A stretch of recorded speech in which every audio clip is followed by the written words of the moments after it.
And welcome to Inside Politics. I'm John King in Washington. Thank you for sharing a very, very busy news day with us. The U.S. economy shrunk again. Another very bad number stirs more talk about the R word, meaning recession. Just this morning, a new and dour number for the American economy. That number renewing fears a recession is looming or perhaps already underway. GDP falling for a second straight quarter, a 0.9% decline. Inventories fell, investment fell, construction fell, real estate spending fell, spending on cars, furniture, appliances, all down. The economists will now debate whether we are in a recession or just very close to recession. The Republicans aren't waiting for a clear verdict. Biden recession is already in their speeches and soon to be in their midterm campaign ads. And every single time since 1948 that you've had two consecutive quarters of negative growth, you've had a recession. As Matt lays out, there's an agency that decides whether we're technically in a recession or not.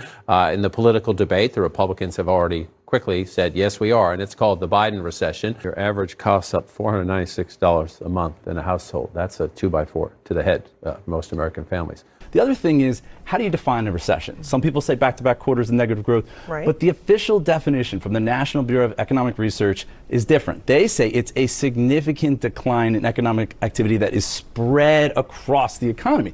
We know that people don't like this economy. Look at this CNN poll. 64% of Americans say the economy is already in a recession. That's because of the high cost of living.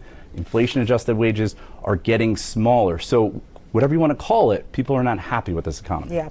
That despite what some Republicans may be saying, despite this quote-unquote rule of thumb that two consecutive quarters of negative GDP indicate a recession, the president was saying very clearly we are not in a recession. He doesn't believe that, and that's because we've seen, whether it's through our CNN polling or through dips in the Consumer Confidence Index, that Americans don't feel good about the economy right now. A majority of them do believe that we are already in a recession, or certainly feel like we are in a recession. If you go by a definition that says recession is two straight quarters of negative growth as measured by GDP, you're not 100% wrong.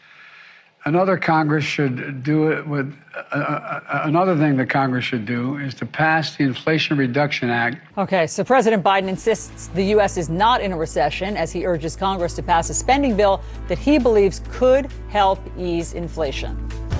So what's the common definition of a recession? The lead starts right now. Traditionally, two successive quarters of negative economic growth has been deemed a recession.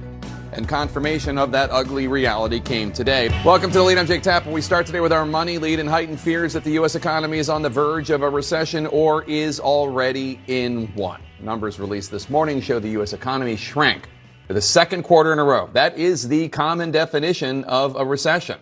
Senator, a recent CNN poll finds 75% of Democratic voters and Democratic-leaning voters want someone other than President Biden to represent their party in 2024.